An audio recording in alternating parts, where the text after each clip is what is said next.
Olá, queridos alunos, queridas alunas, queridos visitantes que nos encontraram aqui no YouTube de uma forma ou de outra. Sejam bem-vindos, sejam bem-vindas. Meu nome é Danilo, sou professor de História. Meus alunos devem ter percebido que estive um pouco ausente aqui das redes sociais por algum tempo, devido a vários fatores. Entre eles, um que é principal, que é o retorno das aulas presenciais. Eu já disse aqui algumas vezes, sou professor de escola pública em 2 redes e o meu tempo fica muito escasso para produzir esses materiais quando estou em sala de aula. Hoje, por um motivo particular, me encontro em casa e resolvi trazer para vocês mais um tema de relevância, principalmente para alunos do 6º ano, mas também para curiosos do tema e adolescentes, adultos, que queiram saber um pouco mais sobre política, sociedade e Grécia Antiga. Tá? A imagem que está aqui atrás é uma reprodução do Partenon de Atenas, que era o local dos debates públicos, das decisões públicas no auge da democracia ateniense. Tá? Então, sem mais delongas, queria partir aqui para a nossa aula, para que nós pudéssemos iniciar nossos estudos. Tudo bem? Maravilha. Bom, então falaremos hoje sobre sociedade e política na Grécia Antiga. Pretendo dividir essa aula em 2 partes, sobre Grécia, e falar sobre filosofia, cultura, religião, num outro momento, tá? O que me importa agora é explicar para vocês, em linhas gerais, como se constituía a sociedade e, consequentemente, a política na Grécia Antiga, tá? Vamos lá.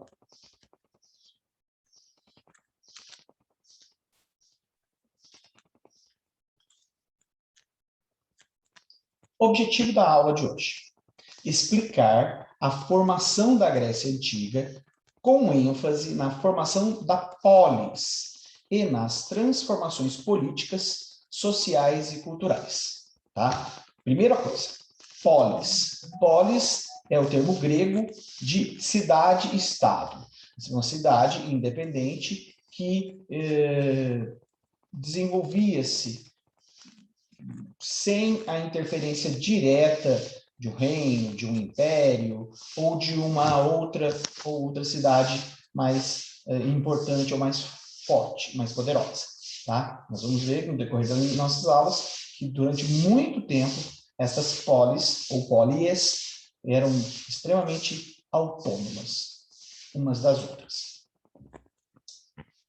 Uma introdução rápida sobre o tema. Grécia Antiga, local onde surgiram a democracia, as Olimpíadas e a filosofia. Então, é importante para o meu aluno, para a minha aluna, para o meu amigo, para o meu visitante, para a minha visitante, que a Grécia nos trouxe legados extremamente relevantes que vivenciamos com muita clareza atualmente. Então, a democracia, o nosso sistema político, uma democracia parcial, é claro, indireta, mas as Olimpíadas, a filosofia, são aspectos, alguns poucos aspectos criados no mundo grego. A Grécia constitui-se como um conjunto de cidades espalhadas pelo mar Mediterrâneo e o mar Egeu. Tem um mapa daqui a pouco que eu vou mostrar para vocês. Região chamada pelos gregos de Hélade, terra dos helenos e das helenas. Então, para os gregos antigos, Grécia não era um termo conhecido. Aquela região onde se constitui hoje a Grécia era conhecida como Hélade. O território era dividido em 3 partes: a Grécia continental, a Grécia peninsular e a Grécia insular, tá? Ligada ao continente, ligada à península e às ilhas gregas. Por fim, a partir do século VIII a.C., os gregos passaram a habitar também regiões da Península Itálica e da Ásia. Maravilha. Eu trouxe o mapa para vocês terem uma percepção da máxima expansão da cultura grega no mundo antigo. Tá? Percebam que a Grécia é esta região, a Grécia continental, a Grécia peninsular, tá? E a Grécia insular. Perceba aqui que a expansão dos assentamentos gregos pelo Mediterrâneo, ela foi muito considerável. Daí, fácil perceber a forma de difusão da cultura grega. Bem? Passemos agora à formação da Grécia Antiga. De 2000 a.C. até 1200 a.C., a Grécia era formada por dois povos. Primeiramente, os cretenses, da ilha de Creta, povos habitantes da ilha de Creta, e posteriormente pelos micênicos, região do Peloponeso. Tá? Então, primeiramente, os cretenses, na ilha de Creta, vai aparecer o mapa daqui a pouco de novo, eu mostro para vocês, e posteriormente, na Grécia continental, os micênicos, dois povos originários. Povos de organização política centralizada, algo que vocês vão perceber de forma muito rara na nossa aula de Grécia, que foram destruídos por dificuldades econômicas, terremotos e invasões. Invasões, dentre as quais a principal, a invasão dos povos dórios, os indo-europeus da região do Cáucaso, da Ásia Central. Grécia pós-micênica. Então, aqui começa a ser um tema mais relevante para os nossos estudos. Tá? A invasão dos dórios à Grécia, no século XII a.C., gerou um fenômeno conhecido como primeira diáspora. Isto é, dispersão, fuga de um povo em consequência da violência de seus invasores. Então, percebam que aqueles micênicos que habitavam ali aquela região da Grécia continental foram basicamente expulsos da região, entraram em guerra, confronto militar, foram vencidos, viram os que morreram, houve os que morreram na guerra, houve os que se tornaram prisioneiros e houve os que fugiram. Os que fugiram deram origem a esta primeira diáspora. A partir de uma nova constituição, a partir daí, uma nova constituição social se formou. Pequenas comunidades organizadas em propriedades familiares que incluíam escravos, animais, terras e casas, chamadas de oikos. Então, os oikos eram pequenas comunidades que surgiram após a invasão dos dórios. Então, perceba, aquela constituição centralizada de Estado creto-micênico, ela deixa de existir com a invasão dos dórios e passa a dar lugar aos oikos, pequenas comunidades familiares, ou propriedades familiares, compostas de escravos, animais, terras e casas. Tá? O governo era exercido por uma assembleia composta por membros de famílias nobres.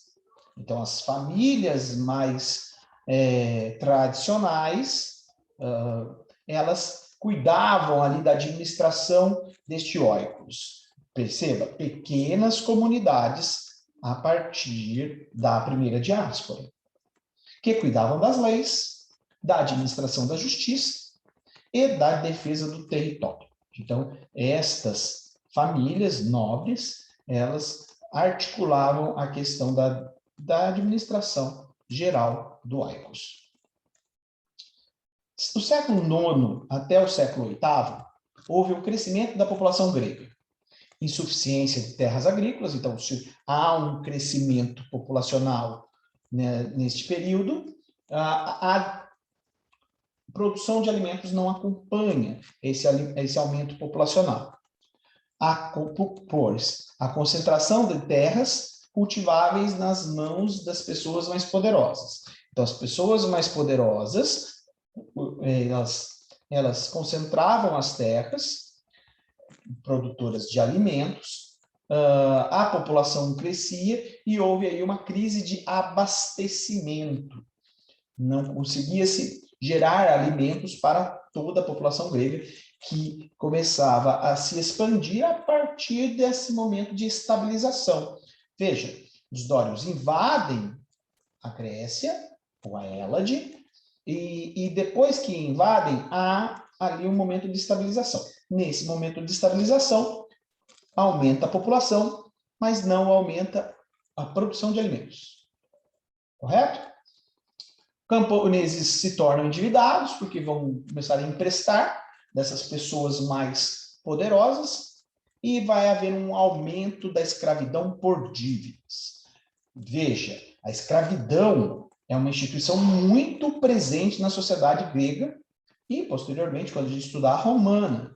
Percebam que é algo visto como uma normalidade entre esses povos.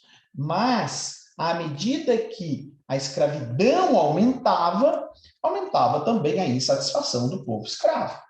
Tá? Então, poucos alimentos, endividamento, escravidão por dívida.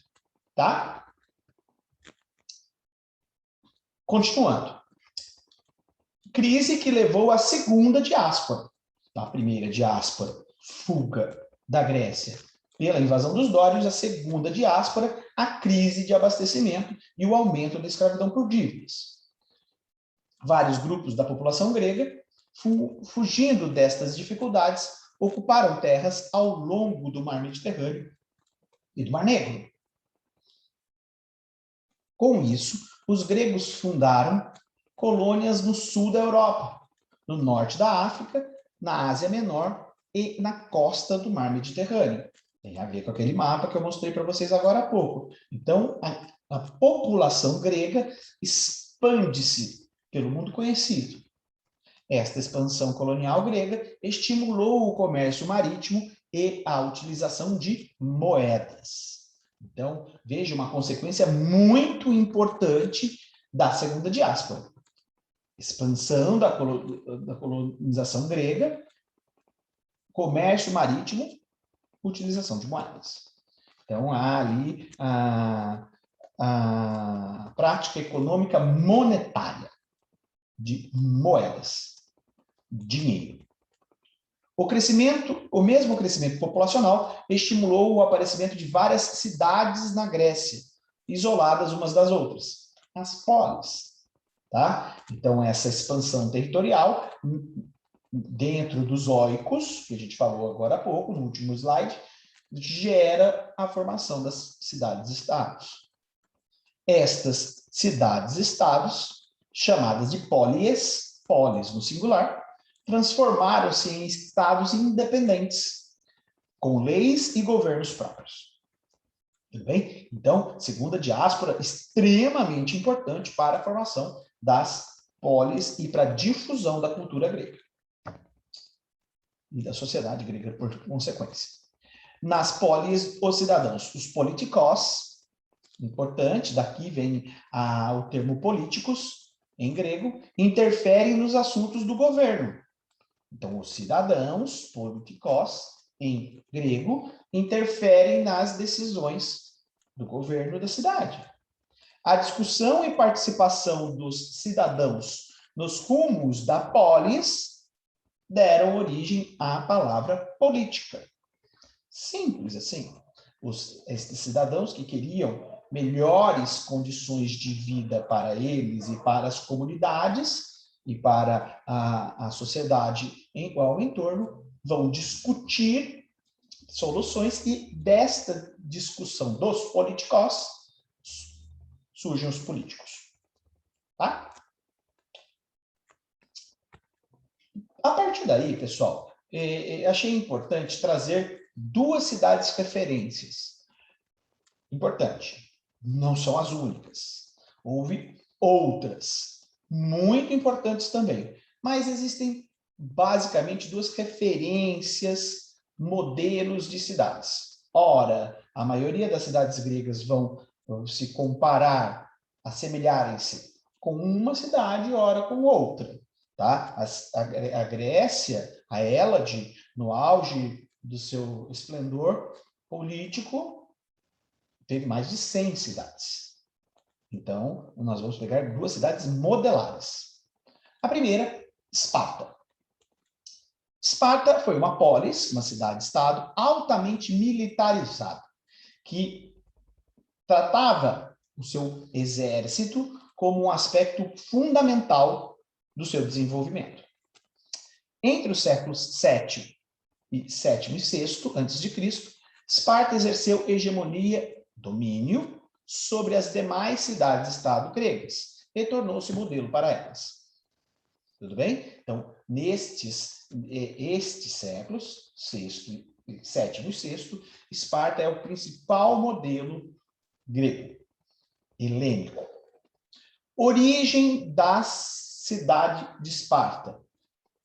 A origem é dórica.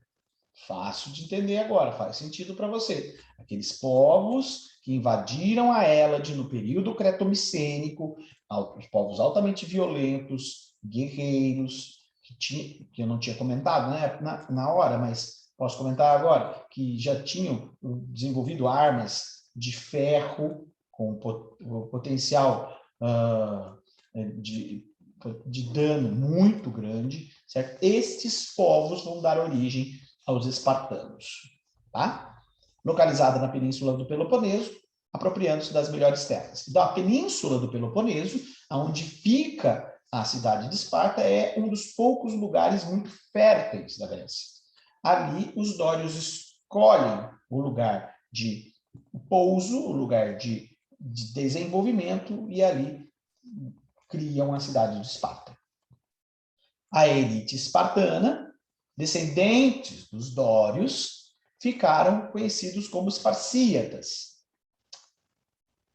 Controlavam a política da cidade e se dedicavam às atividades militares.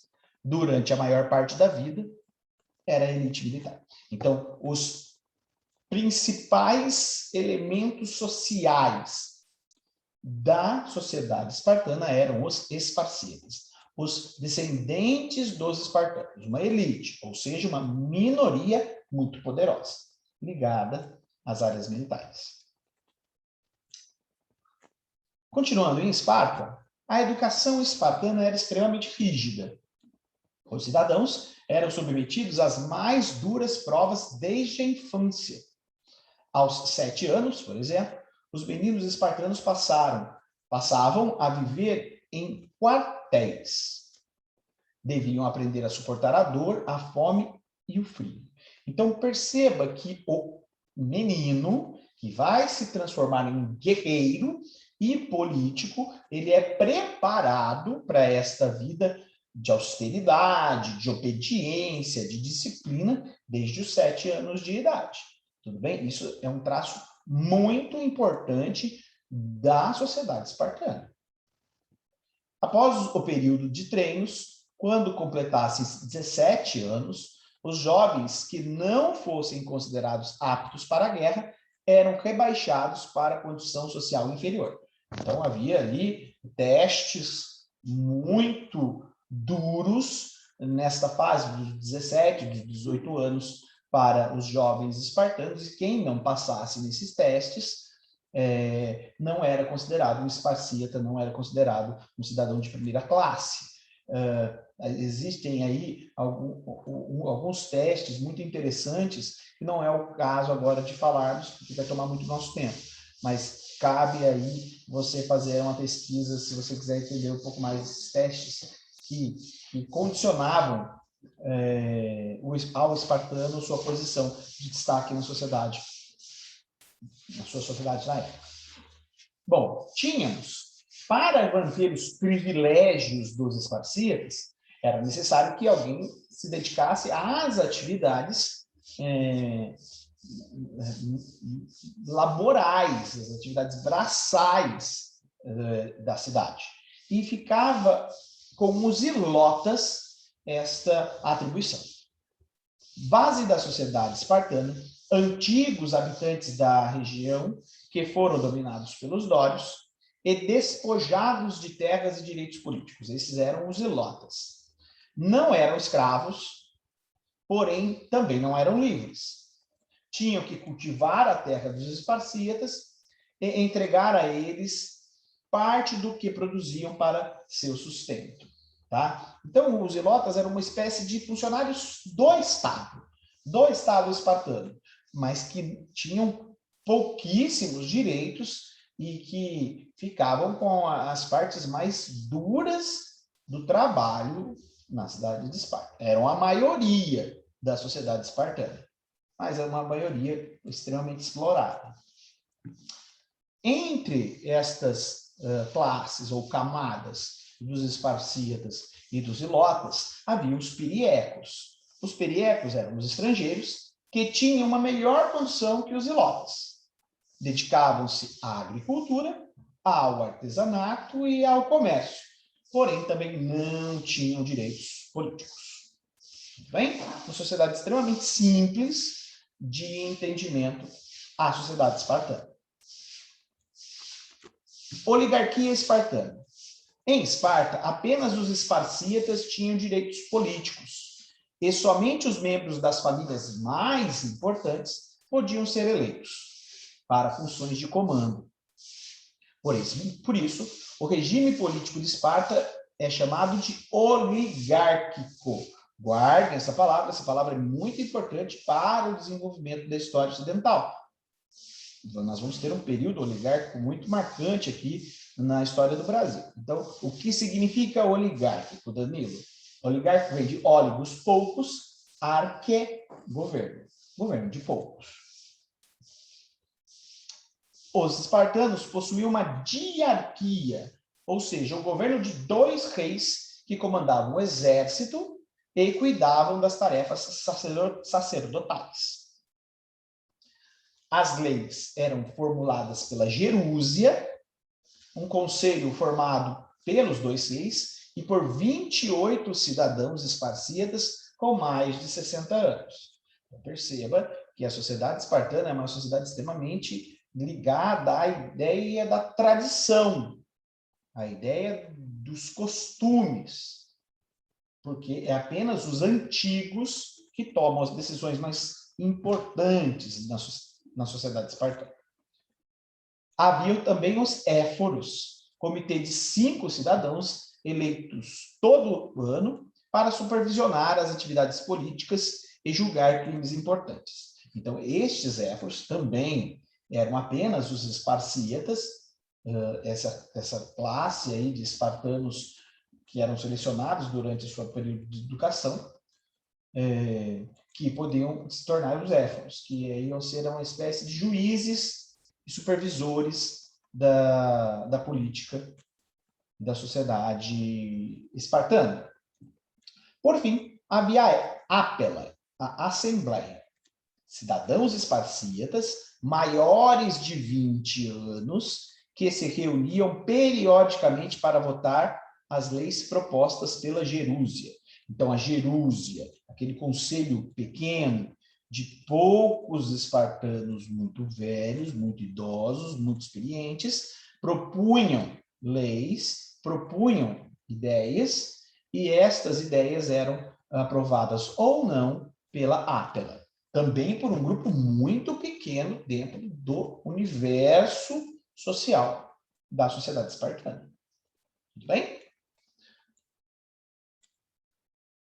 Passemos agora a Atenas, que é a antagonista de Esparta. É a cidade que vai se confrontar a quase todo momento com a sociedade espartana. Tá? Veja que ela vai ter um desenvolvimento muito diferente.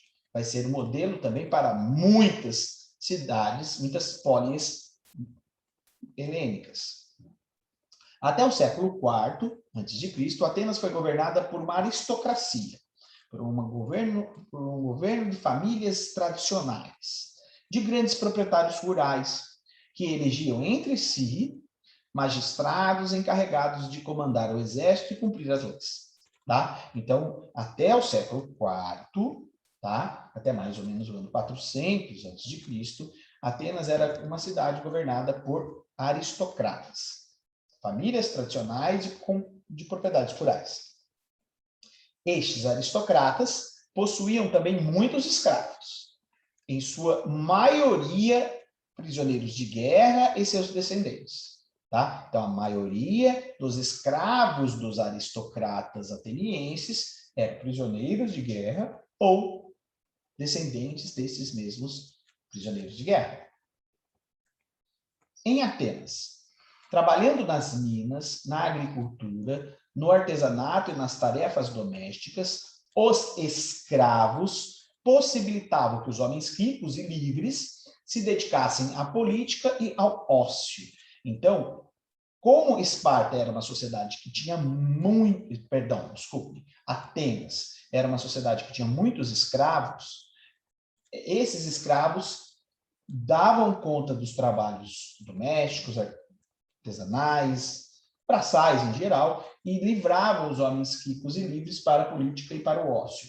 Entenda este ócio, pessoal, como o não fazer nada criativo. Ele não faz nada, mas está se preparando para tomar decisões importantes e as toma. Sejam decisões importantes positivas ou negativas para a sociedade. Tudo bem? Havia ainda na sociedade ateniense segmentos livres. Importante aqui, tá? Segmentos livres. Camponeses, artesãos e comerciantes. Os estrangeiros e seus descendentes eram chamados de metecos. Excluídos da vida política, estes grupos, metecos, camponeses, artesãos e comerciantes, foram, pouco a pouco, demonstrando seu descontentamento com o governo aristocrático. Perceba, o governo aristocrático ele não tem empatia com esta população desassistida da sociedade ateniense. E que essa população aristocrata, esse grupo pequeno de aristocratas, governa basicamente atendendo seus próprios interesses. A maioria da população, tirando os escravos, por favor, vai se indispor com esta política aristocrática. Danilo, os escravos também não se revoltavam com essa política? Sim, mas os escravos eram reprimidos. Os escravos não eram considerados cidadãos, tá? Então, os escravos eram uma grande maioria, mas eram extremamente policiados na sociedade ateniense. Para conter as tensões sociais que se agravavam no início do século IV, o magistrado Solon também instituiu uma assembleia chamada eclésia, da qual podiam participar todos os cidadãos atenienses maiores de 18 anos. E a Bulé, um conselho de 400 homens eleitos que preparavam as leis votadas pela Assembleia.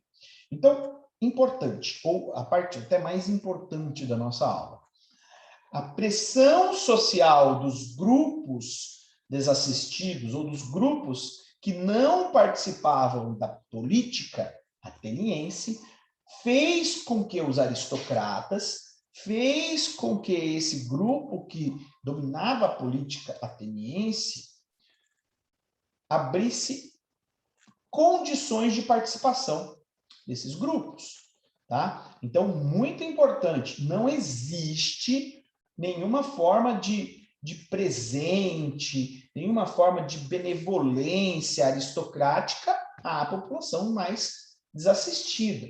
Existe sim o contrário, uma pressão social, até violenta, para participar destas decisões políticas que alteram a vida de todo mundo. Então, devido à pressão política, o primeiro magistrado, Solon, cria as bases da democracia ateniense. A eclésia, a assembleia, e o conselho, a Bulé.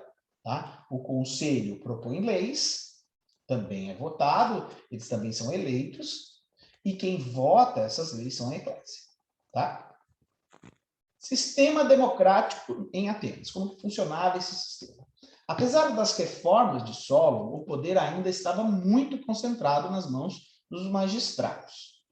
As classes médias e baixas da população continuaram a participar plenamente, sem participar plenamente da política. Então, veja bem, as reformas de Solon foram o primeiro passo, mas isso não funcionou de forma imediata para atender às aspirações sociais das camadas mais baixas da sociedade ateniense. Continuaram, então, as reivindicações populares e logo foram conquistadas novas mudanças na organização de Atenas. Perceba sempre a pressão social por mais mudanças. Comentei na sala de aula com alguns alunos da semana passada de que hoje em dia há um processo inverso. As pessoas hoje têm uma aversão à política, não querem participar das decisões por terem impressões preconceituosas, alienadas, superficiais sobre a política. A população mais carente, ou mais desassistida de Atenas, tinha uma percepção inversa. Sabiam que, participando da política, suas condições de vida melhorariam. Tá? Clístenes, escolhido magistrado em 509 a.C., implantou leis que garantiram a participação política de todos os habitantes, dos demos. Demos, unidades político-administrativas de Atenas. Com o tempo, o termo demos assumiu o sentido de povo. Tá? Então, demos, que era o lugar ali onde as pessoas se articulavam politicamente, as unidades administrativas, uma espécie de bairro, se a gente quiser fazer uma comparação até muito problemática, mas só para vocês poderem entender, dali saíam as decisões na esfera mais descentralizada para até chegar na bulé ou na eclésia. Tá? Esse demos mudou de nome de unidades político-administrativas para povo. A eclésia, a partir deste momento, teria plenos poderes na polis, para opinar e decidir sobre todos os assuntos. Tá? Então, a partir das reformas de Clístenes, a democracia toma proporções mais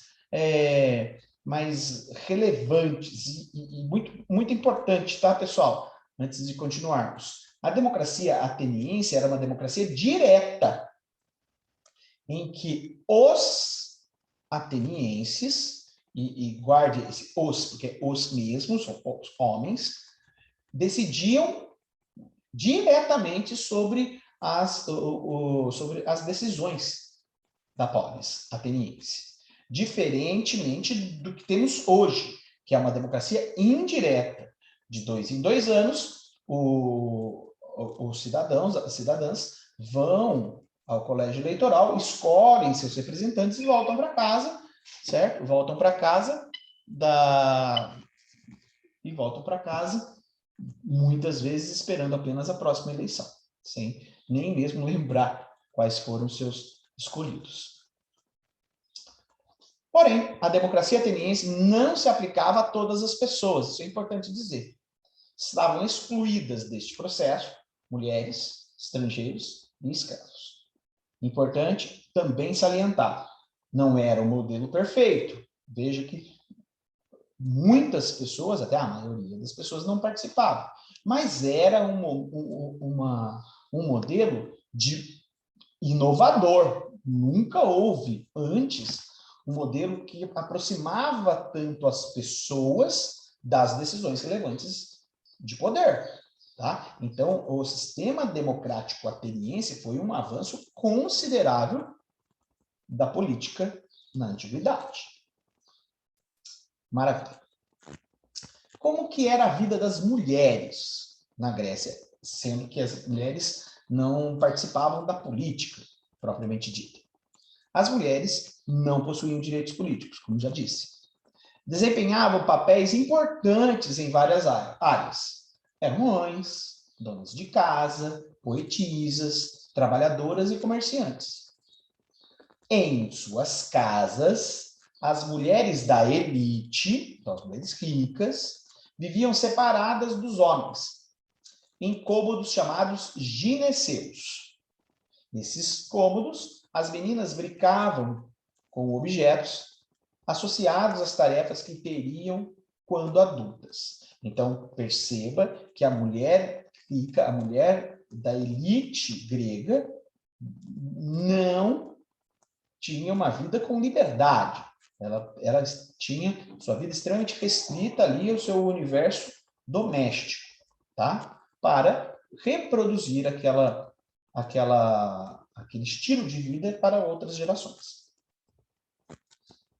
Algumas garotas com mais recursos podiam aprender até a ler, escrever, recitar poemas, cantar ou tocar algum instrumento. As mulheres da elite também casavam-se entre 15 e 20 anos de idade.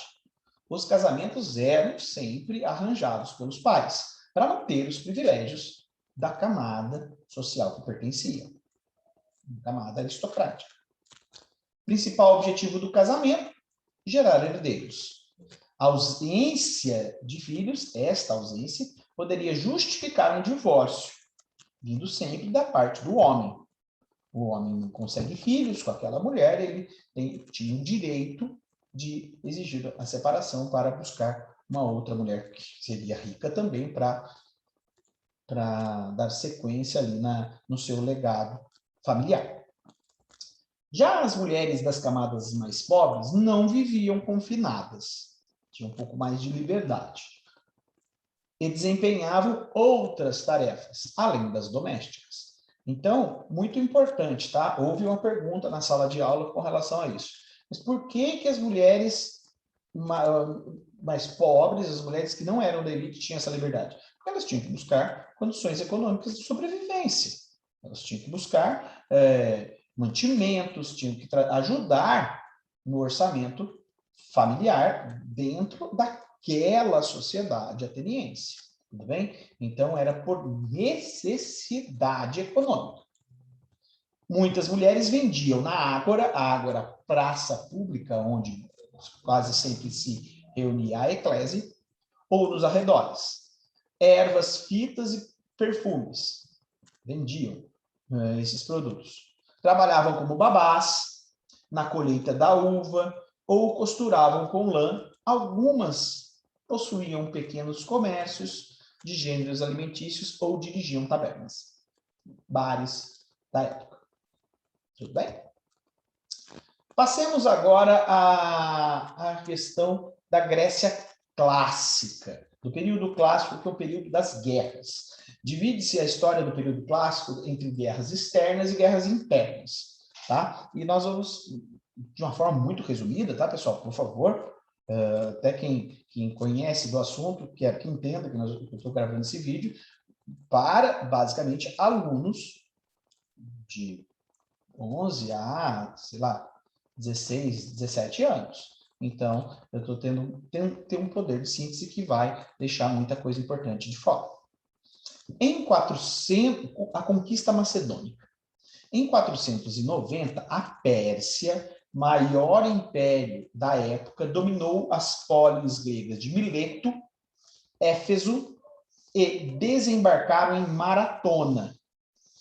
E começaram, assim, as guerras médicas, ou greco-pérsicas. Então, esta expansão territorial da Pérsia, um império oriental, sobre o mundo grego, vai dar origem às guerras médicas. Guerras médicas é a mesma coisa que guerras greco-pérsicas, tá?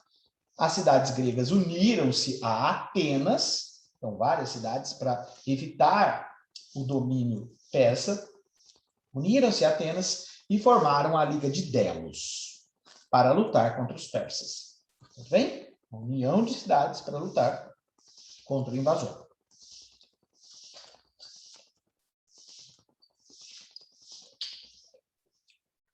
Seus membros se comprometiam a fornecer aos atenienses recursos financeiros e militares para combater para os combates ao inimigo, o que fortaleceu Atenas politicamente. Então, simples de entender também. Cidades independentes até as guerras greco-pérsicas. Quando começa a haver a invasão persa, as cidades se unem a uma cidade que é destaque. Escolhe-se Atenas. Atenas recebe esses recursos para organizar um exército e se destaca, se fortalece politicamente. Quando as guerras greco-pérsicas terminam com a vitória grega, em 448, Atenas era a cidade mais poderosa da Grécia. Então, aqui já é um problema seríssimo, que essa vitória grega nas guerras médicas, ela não foi tão simples assim, ela foi uma guerra terrível, existem lendas, existem mitos, existem filmes, os 300 de Esparta, que relatam muito desse embate externo do mundo grego. Mas cabe a gente aqui, para essa aula resumo, para essa aula superficial, sabemos que os gregos, com muita valentia, venceram os persas. Descontentes com o poder conquistado pelos atenienses, os espartanos, agora lembra-se lá da cidade de Esparta, que não via com bons olhos o aumento da popularidade, do crescimento econômico de Atenas, reuniu outras polis gregas, criando a Liga do Peloponeso. Então, nós tínhamos lá a Liga de Delos, que foi criada para se defender contra os persas. Essa Liga de Delos vence os persas e os espartanos, com medo da expansão ateniense, criam a sua liga, a Liga do Peloponeso, uma reunião também de outras cidades com características mais ligadas à Esparta. Deu outra.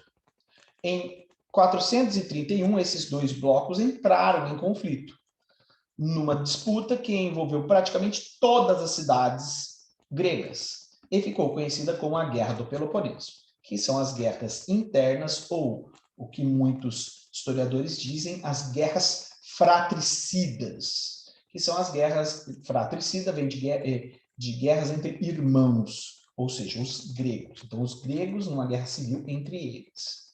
Tá? Em 404, depois de muitos anos, os espartanos derrotaram Atenas. Porém, muito enfraquecidos, logo foram vencidos por outra cidade-estado, Tebas. E o que gerou ali um enfraquecimento colossal do mundo grego. A partir de então, iniciaram-se extensas lutas entre as diversas cidades gregas. O mundo grego, que buscava ali uma hegemonia, um domínio sobre as outras, mas que não destacava ninguém, porque estavam exauridas ali de dois movimentos de guerra muito grandes. As guerras externas contra os persas e as guerras internas entre eles, enfraquecendo demais estas polis. O que permitiu que elas fossem facilmente dominadas pelos macedônicos, povos também de origem grega, mas muito desprezados pelas cidades gregas do norte. Então, os macedônicos, sobre o reino, sobre a liderança de Filipe II, invade com facilidade, vence os gregos em 338 a.C. Quando Filipe II morreu, deixou ao trono toda a Macedônia e a Grécia ao seu filho, Alexandre. E esse é um camarada extremamente poderoso, extremamente inteligente, muito ligado à filosofia grega, muito ligado ao militarismo espartano, e que vai, de uma forma avassaladora, dominar quase todo o Oriente conhecido.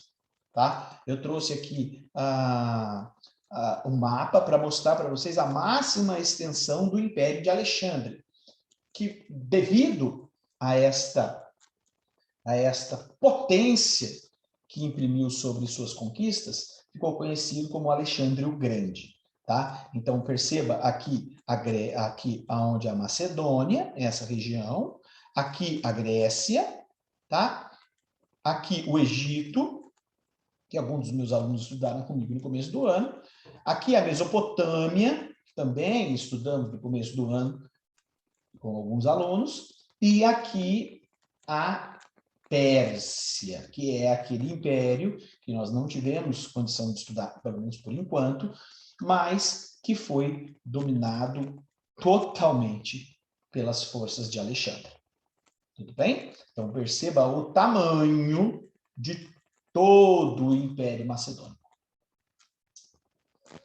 Chegamos aqui no final de nossa aula dizendo sobre a cultura helenística. A cultura helenística, ela vai ser a fusão de elementos culturais do mundo grego com elementos culturais do mundo oriental, Egito e principalmente Pérsia e Índia. Então, vai ser uma mistura, um sincretismo cultural.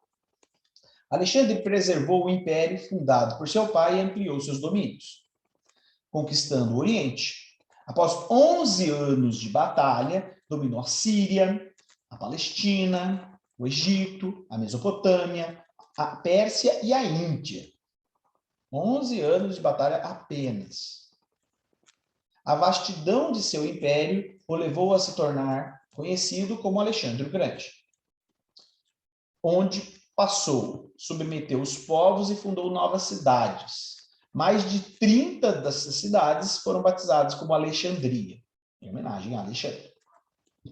O objetivo de Alexandre era transformar as cidades conquistadas em grandes centros de difusão cultural.